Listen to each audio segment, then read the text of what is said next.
Patreon Q&A number 144. There's going to be spoilers for all of the series I'm going to be talking about, so tread carefully. Boxsteam asks, after reading the last One Punch Man chapter, I noticed a lot of spreads for Genos and Tatsumaki, with Tatsumaki surprisingly having worries for Genos. Could this be the start of a Gensumaki ship, or do you think it's just Murata having fun with the drawings and the heroes' personalities? So this is a great question, and a bunch of the different camps in like the One Punch Man community have their own little staunch opinions on this. Some think that like, no! There's absolutely no romance here. They're just developing camaraderie and that's it. If anything, it's more like a brother and sister relationship. Hey, maybe that's the case. But I honestly think this little dynamic between them was put in there for this exact reason, to get like a reaction out of the audience. And in my opinion, I think a lot of it has to do with Murata. I think I have a good idea of like where his mind is at, mostly with like storytelling and what he likes. And I think he has been giving input to One, and that influenced this new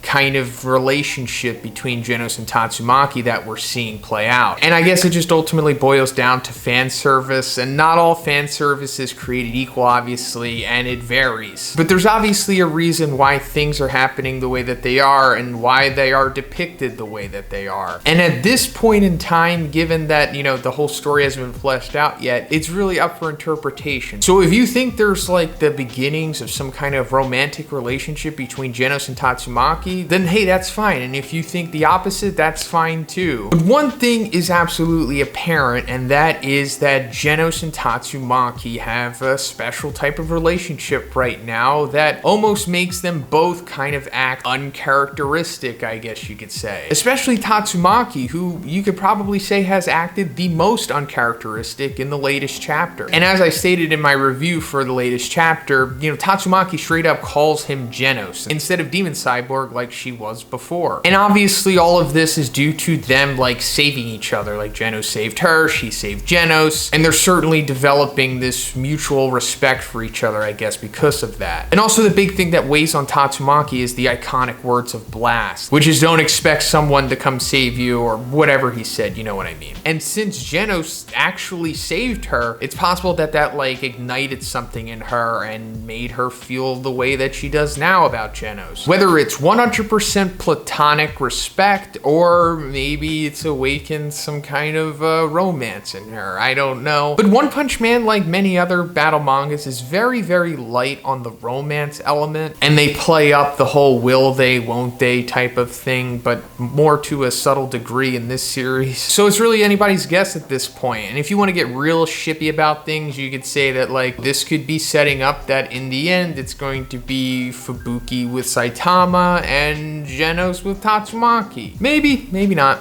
Awakened Saitama asks, since you don't think Bang and Garo are going to fight in the next chapter, even after it seemed to be set up, do you think that this could be when King shows up?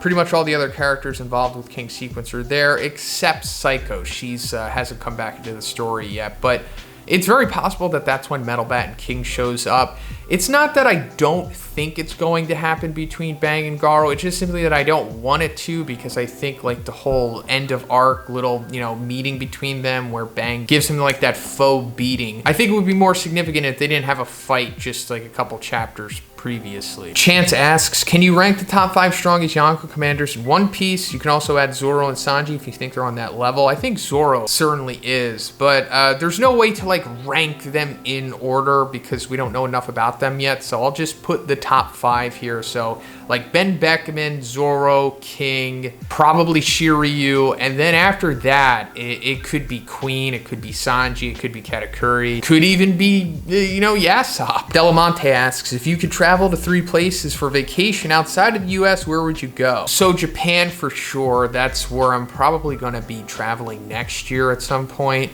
Then I'd like to go to Korea.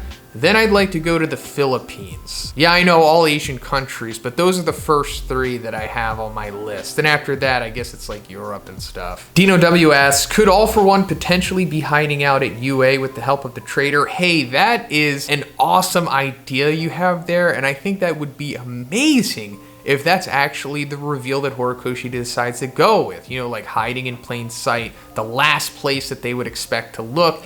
and it also has the traitor reveal too. That would be incredible, but that's why I don't think it's going to happen, because it just seems a little too good to be true. And I don't know, maybe that's not entirely where Horikoshi's mind is at this point, but I certainly hope that does happen. Could Taskmaster in the new Black Widow movie be a clone of Natasha? That would be amazing too, and I would love for that to happen. It would be a great way to have ScarJo back in the MCU, but it doesn't have to completely overshadow what happened in Endgame, and she can continue to be the Taskmaster too. I think that would be cool. The other leading theory on this, I guess, is that it's like a Bucky clone, which would be fine too, but I would like it more so if it was ScarJo. First Wolf asks, do you think Blackbeard will end up taking Big Mom and Kaido's devil fruits, or the devil fruits from some other powerhouses like the Admirals? So it does seem like Blackbeard might get another fruit, right? Because, you know, things come in threes, I guess, and also that could go into the deeper lore of Blackbeard, which we don't entirely understand at this point. Like, who's to say his limit is just 2 fruits? Not really sure why he would go after Kaido and Big Mom's fruit. Maybe more so Kaido, because it seems like Blackbeard's goal with getting these fruits is just absolute power rather than like the utility aspects of them. L asks, were season 2 Terraformers or The Promised Neverland? So I didn't even know what Terraformers was before you asked me, and I looked it up, and it seems like it has like a similar fate to One Punch Man, like an excellent season 1 and a not so good season 2. So I'm gonna say The Promised Neverland because I think season 2 literally killed the series. Little Ferrari asks, it has been said that Blast can take all of the S-Class heroes at once and still beat them. Do you think Blast could take the cadres at once and win? Yeah, I think it's probably likely at this point. Like, if I were to put money on this matchup, I would definitely put it on Blast, given that he has certainly seemed to live up to the hype and then went beyond that, and given his feats against Flash and the black hole stuff, I don't see why he wouldn't be able to defeat the cadres. At this point, he seems to be like a hard second to Saitama in the series. Mr.Awsome asks, rank these fathers and how good they are with their children. So I'm going to put Zeph at number 1. He easily has the best father feats of all of them. Then after that, I guess it's like Whitebeard, Bardock, Beji, and then Blast last, because he has no fatherly feats other than just simply having a kid and him not dying. What D&D class would you want to get Isekai into the One Punch Man world with? I usually pick Paladin. I like that, you know, you get like the best of both worlds. Natedawg asks, do you think we're gonna see Skinny Pig God fight soon once he's drained for energy? For Tank Top Master, maybe it'll make him skinny, and do you think it's related to his secret power? Hey, that's a great idea you have there, and it seems like it's possible, right? I mean, like, fat is energy. And it is mentioned that Pig God uses the energy from his fat to, like, heal himself. And maybe that's why this sequence was set up. Like, it is specifically Pig God that Fubuki is asking for help there. So, man, that might happen. I think his fat ability and just the digestion and everything about Pig God certainly has to do with his secret power, but I think it would be maybe a little too cliche if it was like something that made him buff or thin or something, right? One Punch fan asks, do you think Vomited Fear Ugly is a high dragon? Yes, absolutely. I mean, at least at this point, I guess he has to be, right? That acid is crazy powerful. It's melting Darkshine, who in my opinion is probably still a high dragon at this point, and also the strength of Vomited Fear Ugly was matching Darkshine. So if Darkshine is a high dragon, and I think he, you know, probably still is at this point, then I guess Vomited Fear Ugly has to be one too. Also, he's like surviving double atomic slashes too, so that's a pretty big deal. Phoenix Man asks, do you think Garo is currently fighting unconscious? I think he probably is, and that's because Garo just simply doesn't shut up once he returns to the surface in the webcomic, and it gets even worse once he becomes awakened Garo. So I think it is similar to his situation with Darkshine, and he's just not as rough right now as he was with him, like fighting style wise, because he's just progressed that much since then. So even in his unconscious feral state, he still has like perfect form. Samurai asks, do you think in the future when Darkshine comes to fight Garo, the reason Garo was able to punch a hole in his chest is because he was already weakened by Vomited Fear Ugly's acid? So I think you might be confusing this with another sequence. Garo never punches a hole through Darkshine in the webcomic. Have you read Chainsaw Man? I haven't, but I will once the anime gets announced. I certainly want to go into that series. I've heard great things about it. Is the hybrid version of Marco Zoan form where his arms become wings?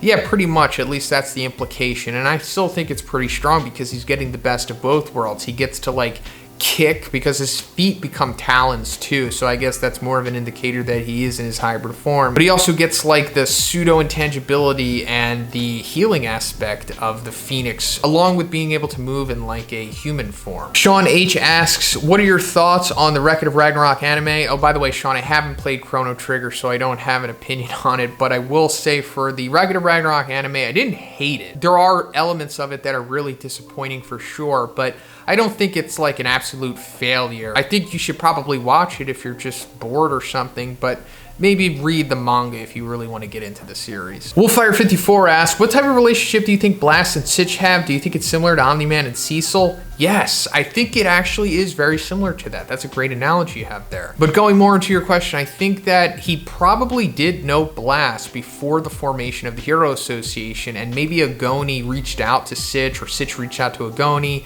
and then they were like, hey, you know what? I know this guy who's already the most powerful. Let's just build the Hero Association around him, essentially. You know, make him like the top guy, and then it turns out that Blast didn't want to be the top guy. Do you see Blue becoming a major villain in the story and eventually maybe go after Saitama out of fear of him stealing his spot at #1 hero? I don't think he's going to be a villain, more of like an antagonist or something, but I do think he's going to go after Saitama. Maybe because of the #1 ranking thing, but mostly because he's straight up aiding and abetting, you know, a huge, massive criminal in my mask. And he's one of the very few people who knows about that, so he certainly still has that on his mind. That's pretty much it for the video today, guys. I want to thank all of my patrons for your continued support. Thank you, despite me being late with these videos. And if you would like to be in next week's Q&A, simply check out the Patreon. Link is in the description. Have a great day, everyone. I'll see you in the next one.